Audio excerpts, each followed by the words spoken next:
culpable de que estemos todos aquí también. Tu micro, que te lo he robado.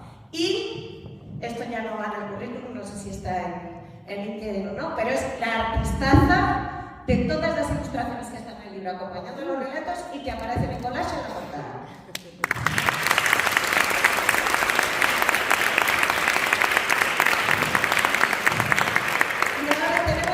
Beatriz Izquierdo, mirad qué curro más chulo. Licenciada en Derecho, especialista en ciencias criminológicas, penales y penitenciarias. Ahora nos contarás esto, cómo te levantas tú todas las mañanas, porque suena. Yo criminalista, esto me da como criminóloga, no sé. Autora de un libro que me encanta el título, te lo tengo que decir, me estaba probando las fichas ayer y digo, oh, me encanta el título. De los Reyes Magos al porno, señores, esto es un titulazo. Divulgadora activa, fundadora del proyecto Origen del Mal, que así es como se la conoce en redes, por si queréis investigar un poco, y una de las personalidades de la cultura que nos ha apoyado en la publicación y utiliza una frasecita de la que luego hablaremos. Muchas gracias.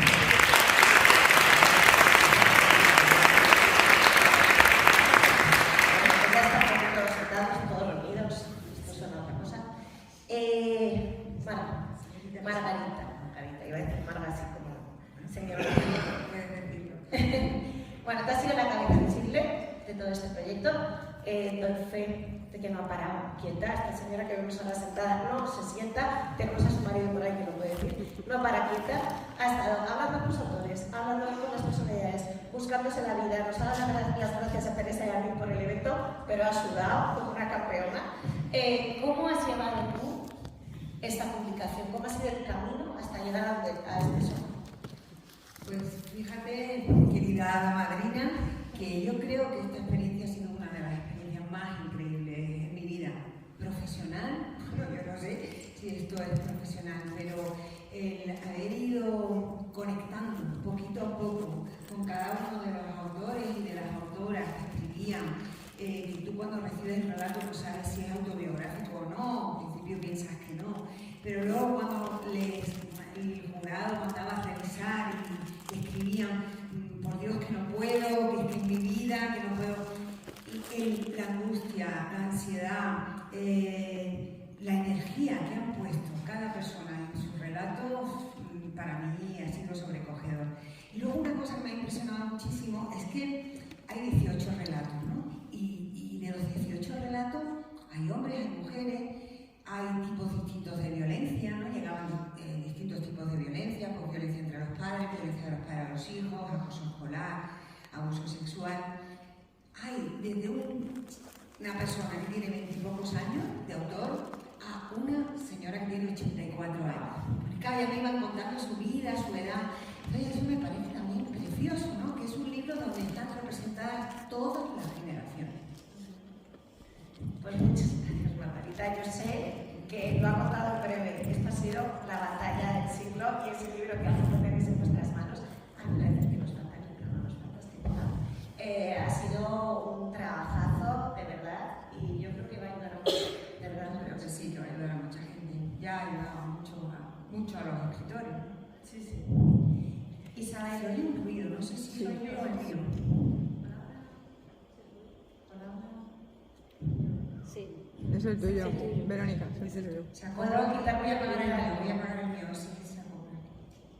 Yo tengo buena voz, estoy así como ronca, pero si hace falta ese micro, vamos. Isabel, decíamos al principio que tú eres la artistaza, la que se ha encargado de hacer todo esto. Cuéntanos cuál ha sido el proceso creativo. Yo entiendo que no es me voy a poner a hacer dibujos, ¿no? ¿Cómo ha sido esto? Bueno, era la verdad una responsabilidad porque los relatos que recibimos, los que trabajamos en psicoterapia, sabemos desde dónde vienen. El autor muestra su universo íntimo y además desde un lugar de dolor. Entonces, claro, era una responsabilidad, no se trataba de hacer un dibujo para salir del paso. Entonces, yo cogí, porque cuando trabajamos en psicoterapia al trauma, sabemos que una de las cosas, los instrumentos terapéuticos que tenemos, es juntar el discurso del hemisferio derecho, cerebral, que es con imágenes, con el discurso del hemisferio izquierdo, que es lineal, es verbal, es el escrito. Entonces yo quise hacer algo similar a lo que hacemos en terapia, y es sacar de los relatos aquellas imágenes, las metáforas, los símbolos que aparecían en el relato y hacer una ilustración que condensara símbolos de tanto que hacían la persona del trauma como de la superación del trauma. Entonces, claro, yo cogí un relato, hacía 2 columnas, en uno iba escribiendo elementos, ¿no?, de símbolos de trauma, en otros lo que se veía, ¿no?, que podía haber sido un elemento de superación, ¿no? Y procuraba condensarlo, ¿no? Sí, de forma que pues, un muñeco puede ser también el símbolo de una madre o del calor de una madre, un círculo de protección, ¿no?, en la noche, la luz, es decir, la naturaleza, los colores, que tienen también su valor simbólico, que son valores normalmente de renacimiento, de luz, de conciencia, y ese fue el proceso. Es decir, yo la verdad es que he disfrutado mucho haciéndolo, me he sentido muy responsable, con mucha responsabilidad, pero bueno, ahí está. ¿No? Pues enhorabuena absoluta, porque si ese ha sido el proceso, el resultado, no lo voy a decir yo, lo estamos viendo aquí en pantalla y lo estáis viendo en vuestras manos, no son ilustraciones al uso, hay detrás un trabajazo que solo alguien como tú podía hacer, yo no podía hacerlo, eso te lo aseguro. Gracias. Y Beatriz.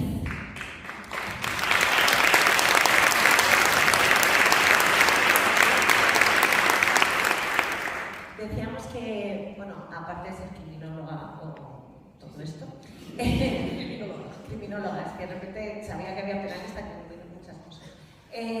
Has colaborado con la publicación con una frase que me parece brutal, o sea, impactante, ¿no? Lo siguiente, y súper real, que me gustaría que nos expliques un poco por qué esta frase y no otra, ¿no? Y la frase es: no podemos defendernos de aquello que no conocemos. ¿Qué es lo que encierra? Pues mira, te voy a hablar de 2 frases que es lo que explican que yo esté hoy aquí. Porque cuando yo descubrí a Margarita y a Isabel, las descubrí a través de un documental fantástico que nos narraba la historia de los mayores depredadores sexuales del que poco se ha hablado, que es Corte Cabezudo. Había una frase que me quedaba para mí desde ese mismo momento, que era: el silencio perpetúa la voz. Porque me la quedaba porque pensaba que encajaba perfectamente con la frase de mi proyecto Origen del Mal, que es: no podemos defendernos de lo que no conocemos. Estamos hablando de uno de los crímenes más execrables, que es abusar de niños y de niñas. Genera tal rotura del alma que se atenaza en la garganta y no te deja expresarlo. Y voy a intentar no llorar, pero no sé si lo voy a conseguir. No mires a mi hermana. Entonces ya estás. Bueno, yo con mi hermana tengo muy buenos recuerdos del cole, o sea que siento que me da la risa de llorar. Pero es muy difícil que salgan las palabras. A veces salen en forma de danza, lo acabamos de ver, a veces salen a través de un libro, pueden salir a través de la pintura. Yo estoy aquí para ofrecer mi ayuda hoy, porque las personas que han sido víctimas de abusos no son ni mejores ni peores que yo. Yo tuve una infancia preciosa y como me educaron en la responsabilidad, me educaron a devolverle algo a la vida. Así que yo quiero decir a todas las víctimas que cuando no consigan sacar ese hilo de voz, nos lo transmitan de la manera que sepan, porque los que lo hemos pasado bien gritaremos por nosotros con muchísima fuerza.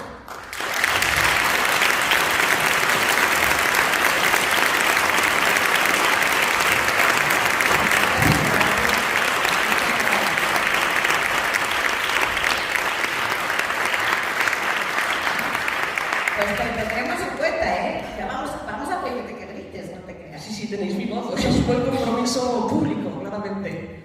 Pues nada, chicas, un millón de gracias. Tenemos un segundo coloquio, luego tenemos la representación teatral, no nos queremos extender mucho, luego tendremos oportunidad de hablar seguro. Y voy a ir presentando, pero necesito tarjetitas. Antes de presentar el siguiente coloquio, tenemos 6 actores, ¿vale? Y antes de que entre, me gustaría decir alguna cosita.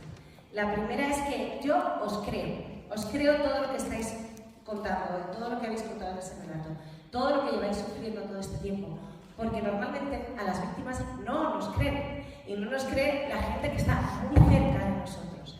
yo os creo, entiendo que todo este público que ha venido a veros también. Y quería deciros que sois muy valientes, porque es muy difícil venir, poner la carita, el nombre, el apellido, las letras, subirse a un escenario y decir, a mí también me pasó y estoy aquí, pero quiero ayudar, porque aquí estamos todos para lo mismo, ¿no? Y lo segundo, y yo os presento, es que se puede vivir sin miedo.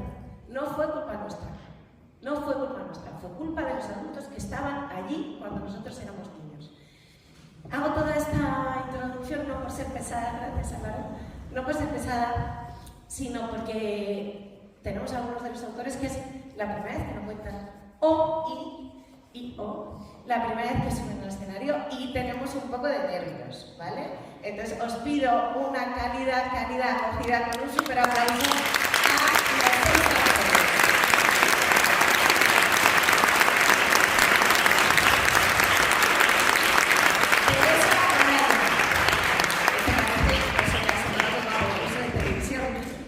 Autora del relato También enferman, iba a decir los niños. También enferman. Además, es autora de 2 novelas también. Obsesión y lo peor que le puede pasar. Menos mal que traen tarjetas, madre, tenéis muchas cosas que contar todos. Silvia Campo, que ha venido solita, vive fuera de Madrid. No creo que sea una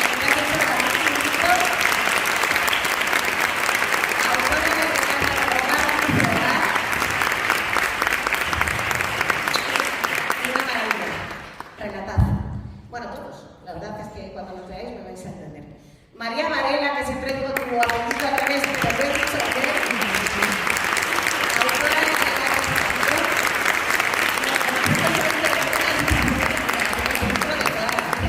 ¿cómo has escrito?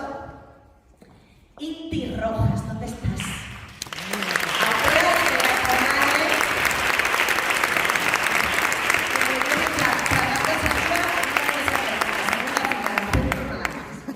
Porque vas a llorar, seguro. Viene con paquete de Kleenex. Chicas, importante. Ana Cuartas.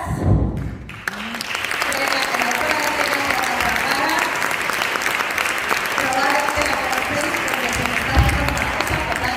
Muchas canciones y nada. Ha venido con su niña Inara, que tiene unas pestañas preciosas, por cierto.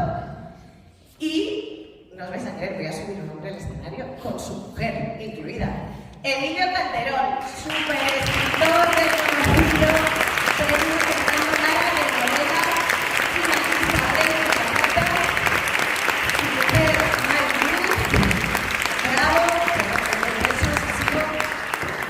gracias por venir, chicos. Maribel Bravo, también escritora, periodista, en radio, en televisión, tenemos de todo y hasta hombres, no me lo puedo creer. Por fin, sube un hombre. Minoría. Pues yo me voy a poner por aquí detrás y os voy a ir haciendo preguntitas.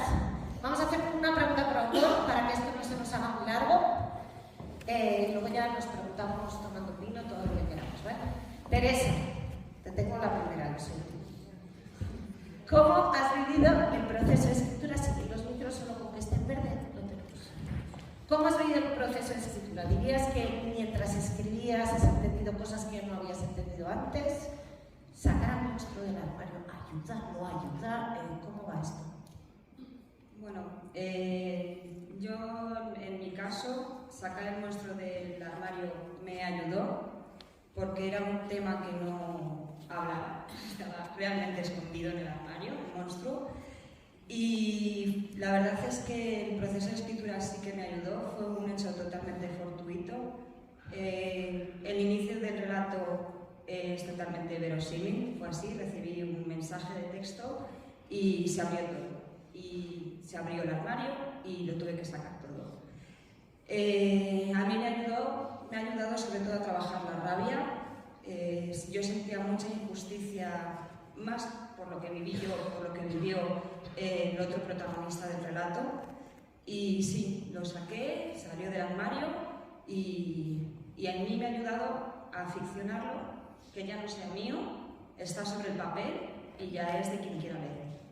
Yo siempre digo, al monstruo ese hay que sacarlo y meterle a café en tu cocina. Y hay que hablar con ese señor monstruo, porque si no, no salimos. Por suerte el mío está muerto. El mío también. Sí. Perdón. Hay familiares, perdón. Silvia se ha preparado la respuesta fenomenal. Va a salir todo fenomenal. Es más, me voy a poner aquí. Es que no sé por qué me queda sencilla al final. ¿Cómo llevas esto de publicar con tu nombre, tu apellido, tu carita? ¿Cómo se lleva lo de Ana, me pongo la mochila? Pues ha resultado un proceso de lo más liberador, la verdad. Yo creo que una víctima no tiene que esconderse.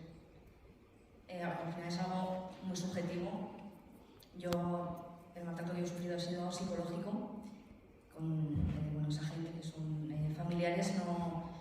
Hacía años que no tengo relación con ellos, entonces en mi caso no va a haber consecuencias, no va a haber ningún tipo de represalia. También hay que entender que hay gente que, pues, por distintas circunstancias no se puede permitir dar el nombre real. Pero en mi caso, sí, de lo más liberador es el poder dar ese paso contando algo que tenías ahí escondido, como un secreto ahí oculto, pues ayudando a sacarlo.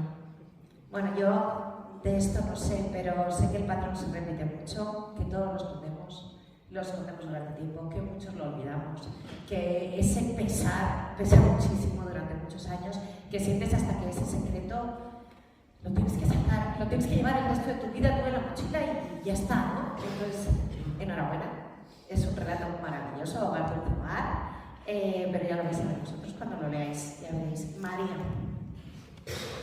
déjame es que me dejo sin silla, esto es un horror.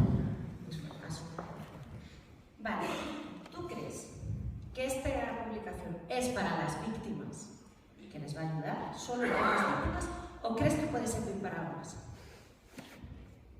No creo que haya nada en la literatura que sea exclusivo de un grupo de gente, entonces en este caso tampoco. Creo que todo el mundo puede aprender de esto, incluso quien no se considere víctima, no sabemos si lo es, pero que no se considere, también puede aprender. Por supuesto, todo el entorno de niños, de adolescentes, que puedan interpretar señales, que puedan ver más allá de lo que el niño dice, por supuesto, y luego la sociedad en general. O sea, no hay literatura que sea exclusiva. Entonces, creo que esto le puede ayudar a cualquiera. A cualquiera. Inti, que ha traído Kleenex, eso era importante, hay que recordarlo. Fue difícil tomar la decisión, bueno, en general, nos lo dirá luego Emilio o Mariluz, que son escritores, ¿no? Lo de ponerse delante del ojo blanco. Ay, que me voy a poner a escribir, esto es difícil siempre, como empiezo y como termino que voy a contar. Pero en este caso, ¿fue difícil para ti tomar la decisión de sí, me presento a este concurso de relatos a contar mi experiencia? Sí, fue bastante difícil. Ha sido un proceso duro y creo que todavía no salgo de ese proceso. Todavía, como dije, la presentación de Málaga para mí equivale a un parto, porque es doloroso, difícil, trabajoso, pero me ha gustado la palabra que utilizaste, liberador. Y sobre todo yo en esta presentación quería añadir que, sobre todo, esa sensación de lo estoy sacando, está fuera. Esto, no sé si habéis leído mi relato, pero me ha acompañado muchos años y muchos años haciéndome autosabotaje, intentando decirme a mí misma, si no lo pronuncias, si ni siquiera lo pronuncias, si ni siquiera lo escribes o ni siquiera lo dibujas en tu cabeza, es posible que no haya pasado. Esa enorme necesidad de creer que no ha pasado. Y eso se fortalece con la sociedad que te dice, no puede ser que un padre, una madre, tu familia te hayan podido hacer daño, es tu familia, ¿Cómo es posible? Entonces, ha estado en lo más profundo de mi ser durante tantísimos años que a veces pienso que me voy a despertar y que todo esto va a ser un sueño, porque es como que a veces no me lo puedo creer, que de verdad lo haya escrito. He leído todos los relatos, me parecen alucinante poderme sentir tan acompañada. Yo sé que es muy doloroso que nos acompañemos en el dolor, porque no deberían haber historias tan dolorosas. Yo soy madre, tengo 2 niñas y no puedo soportar la idea de que alguien les haga daño a ningún niño. Y me siento muy acompañada, quería decirlo, me siento muy acompañada. Es realmente un honor estar aquí con vosotros, poneros cara y de verdad gracias, gracias Margarita, gracias.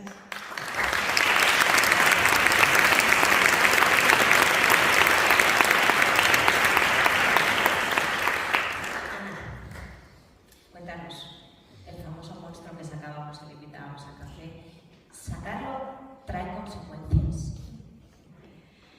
Bueno, mi agresor era mi propio padre. Sufrí maltrato físico, psicológico y agresiones sexuales desde los 3-4 años de edad hasta casi cumplir la mayoría de edad. Y el maltrato físico hasta los 23 años de edad. Denuncié a mi padre, recientemente salió de prisión y sí trae consecuencias. Cuando tú señalas al agresor que es fuera de casa, pues normalmente la familia te apoya, te arropa. Pero cuando destapas al agresor, que es dentro del ámbito familiar, te dicen que los trapos sucios se lavan en casa. Que esas cosas no se cuentan, que van a decir, que van a hablar mal de la familia. Las personas que se supone que me tenían que apoyar, como mi abuela, mis hermanos, mis tíos, me dieron la espalda, porque yo era la mala en vez de ser la víctima. Y sí que trae consecuencias, pero es liberador y sanador, porque yo no tengo que cargar con una mochila que no es mía. Yo no soy la agresora. Y siempre que hablé en el 2015, que salió en todos los medios de comunicación, lo hice a cara descubierta, porque entendí que yo no me tenía que esconder. El que se tiene que esconder es el agresor, no nosotras.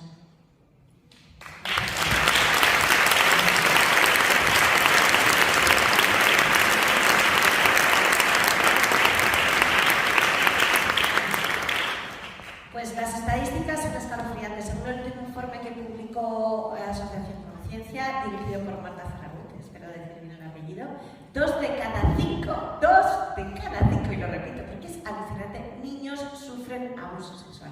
En vuestro relato, que por cierto, relato entre los dos, lo han escrito, está súper de moda esto de escribir a dos manos, es maravilloso. Hablabais, perdona, de la culpa, hablabais del miedo. Yo, si os digo la verdad, me aterra pensar que hay un niño que a mi hijo le pudiese pasar esto, ¿no? Entonces como que me quiero aferrar el niño a que hay soluciones, ¿no? Vosotros, pues desde vuestra experiencia profesional, ¿pensáis que los medios de comunicación y la literatura pueden servirnos como sociedad para avanzar? Empieza tú, por favor. Espero que hoy estemos un poquito más de acuerdo que en Málaga. Bueno, lo primero, porque seguramente en Málaga, con la tensión, con los nervios, en esa primera presentación se me olvidó, quiero dar como el resto las gracias a Margarita personalmente por haberme hecho partícipe de esta hermosísima aventura, a pesar de dura, y a todas las compañeras y compañeros que han formado parte de este libro, porque efectivamente es absolutamente liberador, en parte sanador y sobre todo a mí me ha servido para, a mis ya pasados 40, dar un paso adelante que hace muy poco tiempo hubiera sido impensable que lo hubiera hecho. Y para no alargarme, efectivamente, estoy de acuerdo en casi todas las conclusiones que se han sacado entre las compañeras, porque una de las cosas más bonitas del proyecto es que hemos empatizado y nos hemos sentido acompañadas en el sentir. Es decir, yo las estoy escuchando hablar a ellas y siento que sienten, valga la redundancia, lo mismo que que he sentido yo. Y eso al final te hace soltar esa mochila, esa sensación de culpabilidad, ese peso, esa angustia y esa sensación de carga, de suciedad que hemos arrastrado toda la vida pensando que estas cosas no se pueden contar y efectivamente se tienen que resolver en casa. Respecto a lo que comentabas de la función, ¿no?, que de alguna manera deberían de hacer los medios de comunicación, diría rápidamente dos cosas. Por una parte, en mi caso, cuando estudias periodismo, cuando estás en la facultad, hay una serie de premisas que son básicas en el periodismo, ¿no? Entre ellas pues las de informar, el rigor, etcétera, etcétera. Pero hay dos que siempre cuando yo he dado charlas o clases en algún curso de periodismo recuerdo mucho, y es que también está la labor en una proporción de educar y enseñar, y eso debería ser obligatorio en los medios de comunicación. En ese sentido creo que todavía falta mucho trabajo, queda mucho por hacer y hay que seguir trabajando. Todos los compañeros, todos los comunicadores deben seguir trabajando. Pero hay otra parte muy importante que yo ya reseñé en Málaga y que quiero también hablar de ello hoy, y es la de los nuevos formatos de comunicación, de medios de comunicación, que evidentemente ya están aquí, se están quedando con nosotros, que son las redes sociales, es el nuevo periodismo, entre comillas, ¿no? En mi caso, y es mi opinión, tengo que decir que para mí han sido importantísimos en la parte positiva. Evidentemente, en la negativa escuchamos cosas todos los días. Y digo, ¿por qué positiva? Porque sí que nos ha permitido poder hablar con cierta libertad ya y poder compartir ese dolor o estas cosas que nos pasan, como pueden ser la violencia o los abusos. Yo recuerdo perfectamente que la primera vez que sentí un impacto emocional brutal fue escuchando a Claudia Campillo, porque me estaba escuchando a mí misma y noté ese alivio de que ya no tenía yo que redactar o que contar cómo me estaba sintiendo, porque hay alguien que estaba hablando por mí, con su propia historia. Y a continuación llegó Ana Cuartas, con lo cual me di cuenta de que es fundamental que también se hayan creado estos espacios de libertad para poder sentirnos acompañados y poder trasladarle a los demás que es algo que te puede suceder y que nos puede suceder a cualquiera, y como nos ha pasado a nosotros, en una familia absolutamente convencional. Y por último, pues vuelvo a pronunciar hoy en voz alta y delante de gente anónima o conocida que yo también he sido víctima de abusos sexuales, y este libro me ha permitido, a mis casi 45, poder decirlo con total libertad y con esa descarga de peso que me supone.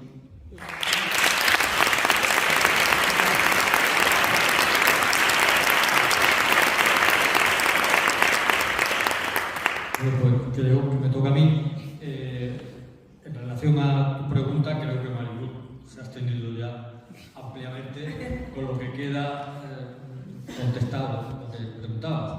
A mí me gustaría contar, si es posible, de manera breve, cómo es que los dos, siendo marido y mujer, acabamos en esta situación. Yo también fui abusado sexualmente o víctima de abusos sexuales cuando tenía 10 años. Tengo actualmente 63, un camino de los 64, con lo que significa que en el año 1970 abusaron de mí sexualmente. En el año 70, que seguramente, bueno, entre otras cosas, Maribel ni siquiera había nacido.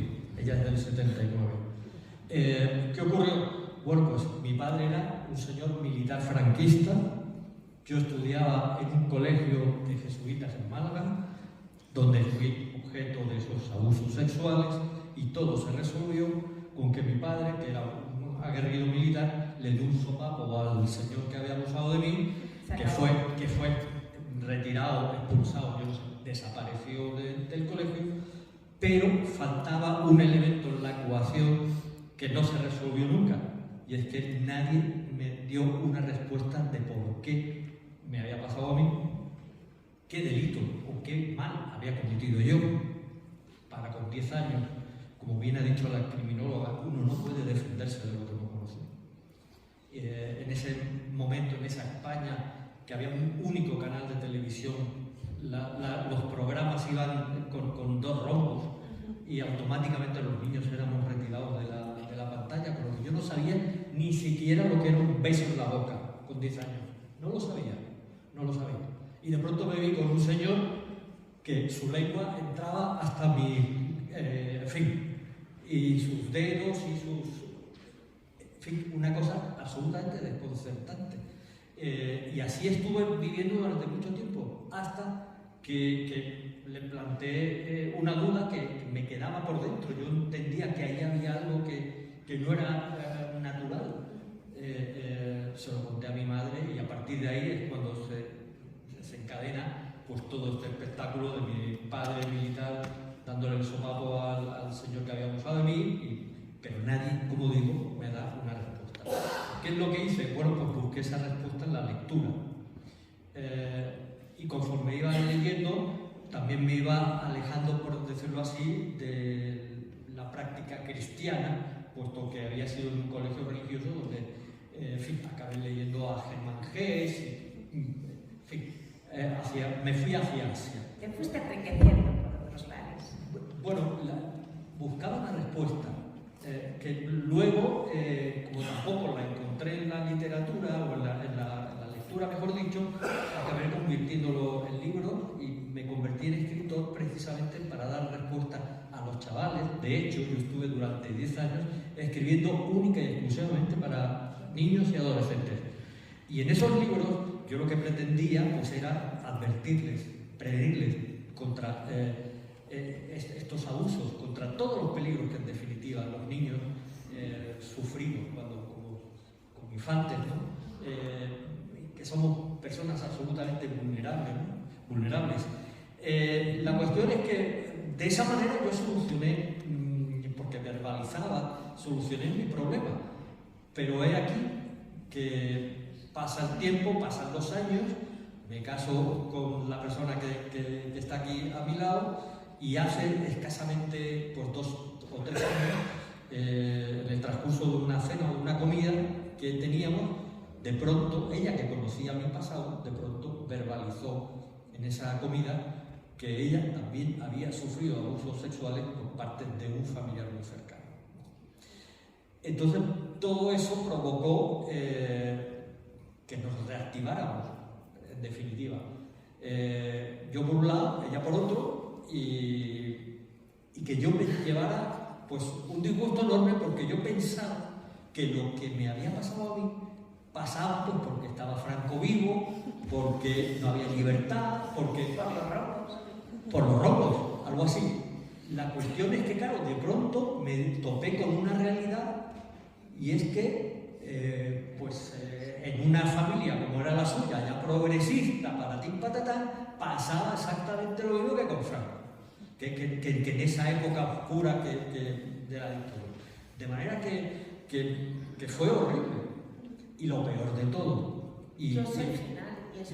Lo peor de todo es que, y de ahí viene el título del cuento, ¿no? Una familia convencional, es que hemos tenido una hija que ahora acaba de cumplir 15 años y se ha visto involucrada también en otro asunto de abuso sexual.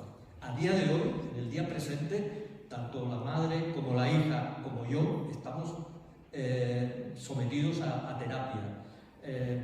Seguimos acudiendo a psicólogos, psiquiatras, con lo que yo de pronto me encontraba con que tengo muy poca esperanza en la condición humana, porque veo que los monstruos siguen existiendo, que siguen escondiéndose, que se visten como nosotros, que son personas convencionales, muchas veces incluso aceptadas socialmente, reconocidas, pero están ahí, acechando. Y evidentemente una asociación como la de Conciencia es fundamental para dar voz y verbalizar todo lo que y educar en la prevención. Todo eso está muy bien, pero a los monstruos hay que denunciarlos. En ese sentido, yo siento decir que no creo en la justicia, que soy más un justiciero. Si yo tuviera al monstruo que abusó de mí ahora mismo delante, lo mataría, acabaría con él. Lo digo así de claro. yo no iría a pedir Yo clarísimo. justicia divina, ni menos la humana, vaya, no. Clarísimamente no no tengo, se te lo cargas. no tengo, pero vaya. Eso es. Puede darle un aspecto positivo a todo. Se puede seguir viviendo, se puede seguir adelante. Evidentemente, claro. A nuestro alrededor y no saber vivir. Que esto empañe el resto de nuestra vida, ni lo felices que podemos ser con nuestros hijos, con la gente que nos quiere, con los trabajos que nos hacen felices y con la cantidad de cosas maravillosas que hay. O sea que todas adelante. Bueno, yo creo que eso. Vamos a quedarnos con la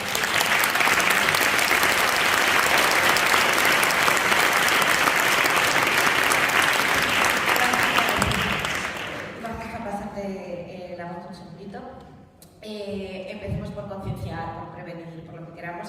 Pero es que Ana Cuartas ha invitado a alguien hoy que está aquí sentadita entre nosotros.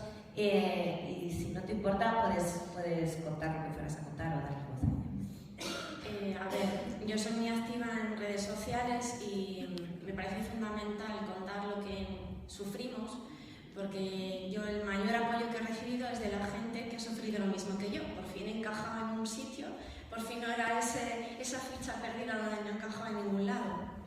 Entonces, tengo poca fe en la justicia. A mi padre le cayeron 8 años de prisión, actualmente ya está libre, no tengo una orden de alejamiento, ni yo, ni mis hijos, ni mi familia. Y bueno, estamos trabajando para que las leyes nos protejan. Yo fui una de las victimizadas con la ley del sí es solo sí, y entre el público está Patricia, lo siento Patricia, que sé que querías hacer de invitada. Estamos teniendo tanto madres como protectoras como víctimas reuniones con el único partido político que nos quiso escuchar. Metimos por el Congreso una serie de peticiones y Patricia Calleja, pues llevamos varias reuniones con el PP para intentar cambiar leyes que realmente protejan a la infancia, porque la ley Rodés no protege a la infancia. Y me estoy encontrando casos de bebés actualmente que están en sede judicial y no están siendo protegidos. Yo quiero dar las gracias a Bea por todo lo que hace, tanto en medios de comunicación como en redes, a Margarita, a lo que es Verónica, a Patricia por estar hoy aquí y su compañera, no recuerdo tu nombre, perdona. Su compañera. Y de verdad, muchísimas gracias. Ojalá todos los partidos políticos, que mi movimiento no tiene ningún trasfondo político, ni económico, ni nada, se sentaran a hablar con las víctimas como está haciendo el partido de Patricia. Muchísimas gracias desde aquí, Patricia.